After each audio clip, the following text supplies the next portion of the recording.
Alright, update penting kepada trader-trader gold ke mana arah gold selepas dah turun hampir 1000 lebih pips dan ke mana dia nak pergi, adakah dia nak menaik ataupun menurun ataupun nak kekal sideways sampai bila akan dibincangkan dalam video ni, dan video ni sangat penting kepada trader-trader gold. Okey, ramai yang masih confused lagi, yang drop 1000 pips lebih tu adakah dia dah downtrend ataupun dia just membuat pullback untuk dia nak kembali balik uptrend. Okey, so dalam video ni korang akan dapat full detail jawapan yang jelas dan mudah faham secara teknikal dan juga fundamental. So daripada screen kalau korang tengok kan, gold. Okey, gold pada hari itu dah drop hampir lebih kurang lah daripada sejak maybe pertengahan ataupun hujung September 2023. Uh, 20 September 2023 kita boleh nampak dia dah turun hampir lebih kurang 1000 pips lebih. Okay, so technically kalau kita tengok daripada monthly, weekly, daily, gold semuanya berada dalam keadaan downtrend. Okay, confirm tak ada perubahan apa-apa. Okay, setiap kali, alright, setiap kali dia turun dia akan membuat resisten, setiap kali dia turun dia akan membuat resisten, dan sekarang ni kita mungkin akan dapat resisten dulu, iaitu kita akan dapat pullback.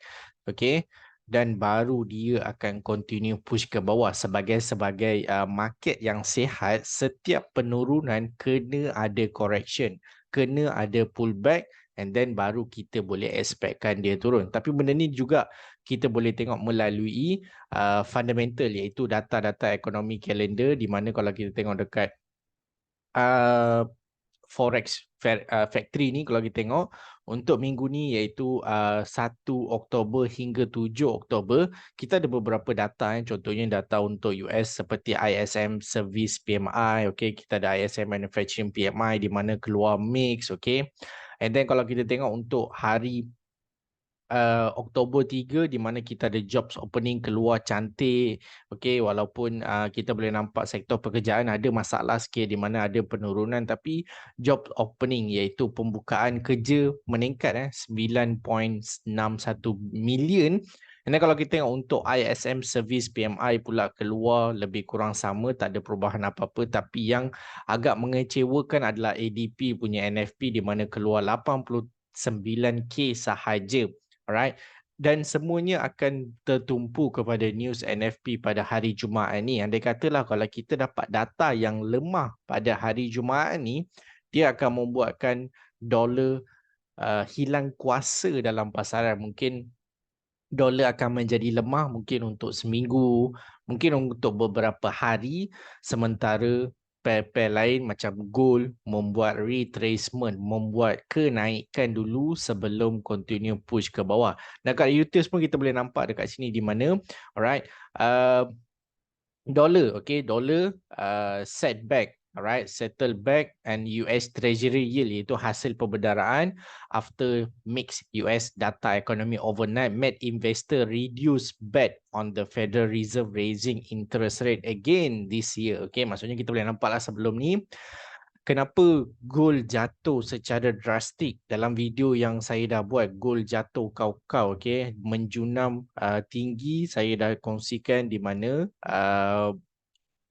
perubahan dasar polisi daripada Federal Reserve membuatkan dolar kuat, dolar dominan dalam pasaran, membuatkan gold terjun kau-kau. Okay, so sekarang ni kita boleh nampak disebabkan data-data yang mix ni, trader-trader ataupun pelabur-pelabur agak sedikit kecewa di mana mungkin dolar dia orang fikir macam tak boleh nak kekal kuat untuk tempoh yang lama, tapi saya rasa benda ni adalah sebagai satu cycle sahaja. Data-data yang lemah ni akan membuatkan dolar lemah dalam pasaran, untuk dolar juga membuat retracement, gold juga membuat retracement, end up continue push ke bawah.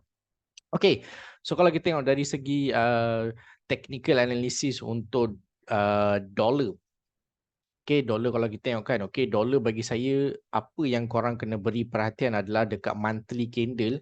Kalau kita tengok, okay, so far monthly hold kawasan lebih kurang dekat 100, okay, 101, di mana kalau kita tengok bermulanya daripada Januari 2023, dia sebenarnya sideways je kalau kita tengok Januari, Februari, March, April sampailah Ogos. And then September dia buat satu candle di mana candle breakout kawasan resistance sini untuk monthly. Dan kalau kita perasan ni adalah resistance untuk monthly lebih kurang dekat 104, 105.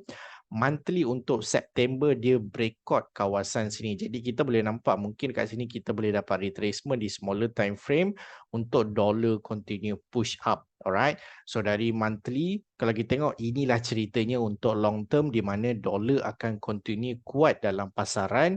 Cumanya dekat smaller time frame kita boleh dapat retracement. Contohnya kalau kita tengok weekly kan. Weekly tak logik lah kalau kita tengok. Okay, dia dah continue push up. Alright, dia dah break kawasan resistance kat sini. Resistance kat sini dia dah break kan. Okay, so sekarang ni dia dah sampai ke dalam kawasan resistance 107. Which is ni adalah satu resistance untuk weekly time frame di mana dia mungkin boleh reject untuk dia continue drop dulu. Okay, mungkin dia akan buat retracement. Macam saya cakap mungkin seminggu. Mungkin beberapa hari kita boleh nampak dolar lemah dalam pasaran dan benda ni akan dikonfirmkan oleh NFP pada minggu ni di mana kalau NFP data keluar lemah mungkin kita boleh dapatkan dolar yang lemah tapi untuk short term okey dia sebenarnya cycle. Kalau kita tengok kita ada satu cycle yang membuatkan harga menaik dan kita boleh nampak dia ada satu event yang akan membuatkan dolar lemah and then dia boleh continue untuk menaik. Jadi saya expectkan untuk dolar buat retracement dulu untuk mungkin beberapa hari, mungkin seminggu, mungkin 2 minggu and then continue push menaik. Jadi di paras retracement ni saya rasa dia boleh retrace balik ke dalam kawasan 105 and then mungkin ke dalam kawasan 104. Kawasan antara situlah sebelum dia membuat kenaikan. Jadi kat sini korang kena tahu, okey, korang kena tahu sekarang ni kita berada di cycle yang mana. Mungkin sebelum ni kita berada di cycle dollar kuat. Sekarang ni mungkin kita akan dapat short term downtrend untuk dollar. Mungkin short term kita boleh dapat dollar drop. Tapi bukan downtrend. Dia adalah retracement sebelum dia menaik. Okay. So kalau kita tengok untuk gold benda yang sama. Di mana untuk gold kalau kita tengok. Right, setelah drop hampir banyak gila macam ni kalau kita tengok untuk monthly pun monthly pada September close dengan bearish cumanya kawasan support dekat 1820 ataupun 1822 ni kita akan ada monthly support dekat sini which is mungkin di smaller time frame harga akan menggunakan kawasan sini untuk nak membuat retracement and then continue push drop. Jadi untuk cycle kali ni macam saya cakap, okay, macam saya dah kongsikan dalam video saya di mana dolar akan kuat sampai ujung tahun, gold akan menjunam teruk tapi everything need a correction. Okay, setiap market yang menurun dia akan ada retracement dan kalau kita tengok dekat sini untuk gold sejak dia sampai ke dalam kawasan 2000 ni dia masih lagi belum pernah break dan kalau kita tengok kat sini kita ada 3 resistance yang penting lah dekat monthly. Okay, so far saya rasa dia akan continue push drop. Begitu juga dengan weekly kalau kita tengok dia dah nak sampai ke dalam kawasan support 1810. Daily pun sama. Okay, kalau kita tengok daily kita ada satu strong support di mana datang daripada weekly dan juga monthly, so it's going to be a solid support bagi saya lebih kurang dekat kawasan 1810, 18 lah antara 18 dan juga 1810 di mana harga boleh menggunakan kawasan support ni okey untuk membuat retracement. Jadi saya target dia boleh buat retracement mana? Saya target mungkin dia boleh buat retracement sampai ke dalam kawasan 1860. Ni target pertama saya sebab kat sini kita ada satu key area. Okay, and then mungkin baru boleh continue push ke bawah. Mungkin kalau kita dapat pecah kawasan 18, kita boleh tengok mungkin harga akan turun sampai 1780, 1760.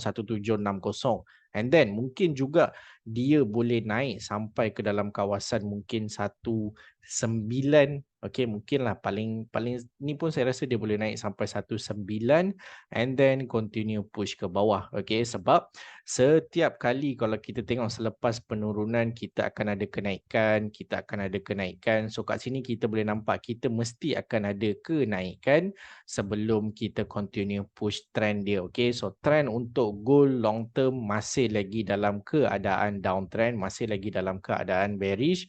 Cumanya dekat short term kita boleh nampak mungkin data-data yang akan dah masuk tak lama lagi iaitu macam NFP. Kalau NFP keluar lemah, mungkin benda tu akan membuatkan gold kuat dalam pasaran untuk beberapa hari. Jadi gold akan menggunakan dolar yang lemah untuk membuat retracement, untuk membuat correction, okay, sampai target-target macam saya cakap 1860, 1880, 19 and then continue push downtrend dia. Okay. Jadi ni memang penting lah kan, ni memang sangat-sangat penting sebab mungkin korang rasa macam okey kat sini kita ada daily support, lepas ni gold akan continue menaik sampai ke 2000. Dia tak akan menaik sampai 2000 macam tu je, okey, sebab dia kena ada satu fundamental yang kuat. Contohnya mungkin kita ada politik isu, geopolitik isu, okey, pasal penyakit ke apa-apa kan yang mencetuskan panik dalam market, baru kita boleh nampak gold akan skyrocket. Gold akan continue, mungkin dia akan menaik sampai 2000. Kalau tak, mungkin dia akan ikut technical lah. Okay? Fundamental ni dia akan memain peranan di sebalik takbir. Okay? Jadi, saya rasa gold akan membuat pullback. Okay? So, dalam keadaan membuat pullback tu, kita boleh nampak lah daily akan menaik. Jadi, dekat short term, dekat macam H4, H1, mungkin kita akan cari more kepada buy dulu sebelum kita sell. Sebab kalau kita yang dekat keadaan semasa untuk gold sekarang ni, kalau kita tengok gold sebenarnya tengah membuat sideway. Okay? Jadi mungkin tunggu NFP ke, okay? Lepas NFP ke baru kita dapat breakout ke atas, mungkin dia naik. Ataupun kalau kita dapat breakout ke bawah, mungkin dia akan continue push ke bawah lah. Okay? So kalau korang suka benda ni, jangan lupa untuk subscribe, jangan lupa untuk like dan follow saya. Dan kalau korang ada soalan, korang ada pendapat yang berbeza daripada apa yang saya kongsikan ni, jangan lupa untuk sharekan di ruangan komen. Okey, semoga apa yang saya kongsikan ni dapat memberi korang punya direction clear. Korang dah ada trading plan sendiri untuk prepare apa yang gold akan buat, sebab kita dah kena ada preparation sebelum market bertindak. Selepas market bertindak, kita just nak tengok confirmation and then kita nak entry sahaja. Okay, so saya harap video ni membantu untuk dapatkan info awal, sebelum kita boleh nampak mungkin gold buat retracement and then continue push ke bawah. Okay, so jangan lupa untuk subscribe, dan kalau ada soalan boleh share. Okay, so keep in mind, mungkin kita boleh dapat retracement untuk gold sebelum kita continue push ke bawah. Mungkin kita akan membuat short term buy, lepas tu baru long term untuk sell. So take care. Assalamualaikum dan salam sejahtera.